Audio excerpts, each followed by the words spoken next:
Real estate in India. Real estate means anything which is tangible, something to do with the land, anything attached to the land is referred to as real estate. ज़मीन, जायदाद, दुकान, मकान, building, घर, इस सब चीज़ों को मिला के हम रियल एस्टेट कहते हैं। किसी का घर है तो वो भी रियल एस्टेट है, किसी की ज़मीन है तो वो भी रियल एस्टेट में आता है। सो एनीथिंग जो ज़मीन या लैंड के साथ अटैच्ड है उसको रियल एस्टेट कहते हैं।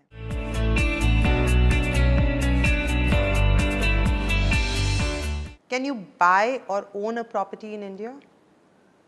When I'm saying you means a non-resident Indian,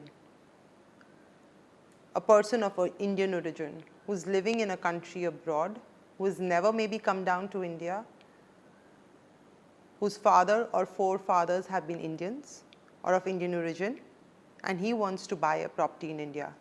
Can he do that? Of course, a person who's a non-resident Indian or maybe a person of Indian origin can buy a residential house, a commercial property, an industrial plot in India. What they cannot buy as per the RBI guidelines is agricultural land or plantation properties. The next point is, can they own an agricultural land or plantation property in India? Yes, you can own, but that is by way of inheritance. Now let's say a person has his father who was owner of huge chunks of land in India, agricultural, ज़मीन, जिसे हम हिंदी पंजाबी में ज़मीन जायदाद जो कहते हैं, आपकी जो खेती बाड़ी की ज़मीन है वो ज़मीन है उनकी, और उनकी डेथ हो गई है आपकी कंट्री में।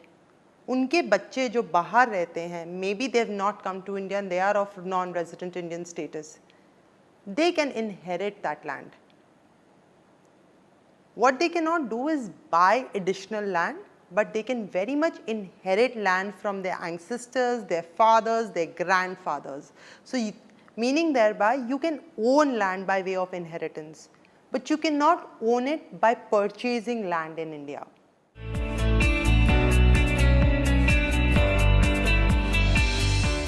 When you also buy this property, you have to make sure that all the documents for purchasing this property are in place.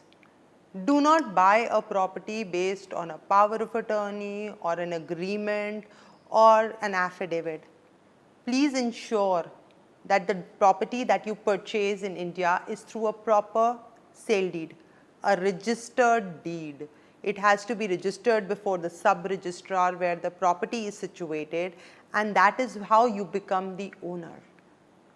If you are inheriting any property, you have to ensure that you have either gotten the inheritance by order of the court, and subsequently you have gone to the authority like a municipal corporation or a revenue authority like your patwari, tahsildar, and got the mutation of inheritance recorded in your name. These are the ways to establish your ownership of this property that you wish to own or you are inheriting from your family. Why I am saying that these are important documents and must be done are for two reasons.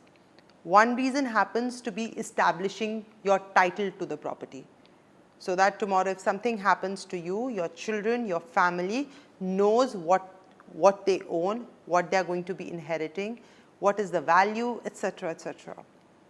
The second reason why I say that is because without these documents, sale of the property becomes next to impossible. Mostly people inquire, how can we sell our property in India? Can we sell our property in India? And if we have to sell this property, what is the procedure? And how can we repatriate funds to our country of residence?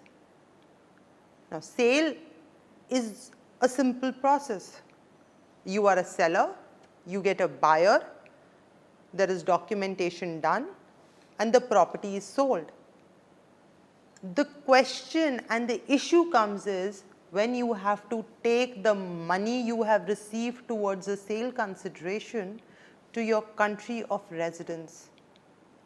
Unless you are an owner on record and you show a chain of events from purchasing the property or inheriting to the property to the sale of that property, there is no chance you can show the inflow of that funds and then taking them back to your country. There is a big question mark by the taxation authorities.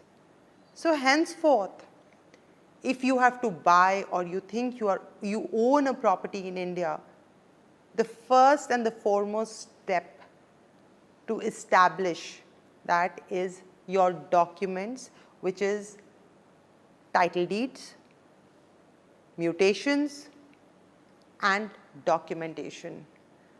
Without this, you are neither the owner, and even if you are the owner, there is going to be a constant fight for sale of the property and further taking the money back.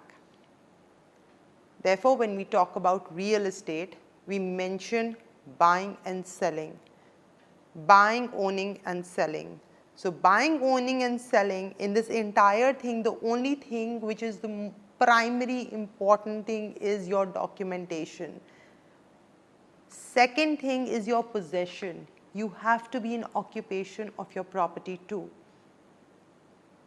So please ensure what you buy and how you buy your property is a foolproof way of doing a transaction. You do not get information from property dealers, etc., and just act because they say that just sign a document or an affidavit or an attorney and you are going to be the owner. No, you do not do that. There is one important thing that I'd also like to mention here is having an OCI card. How important is having an OCI card for purchasing the property? In states like Maharashtra, Goa, Pondicherry, a person cannot buy even a house or an apartment unless he establishes that he is an OCI card holder or he shows that he has something to do with India.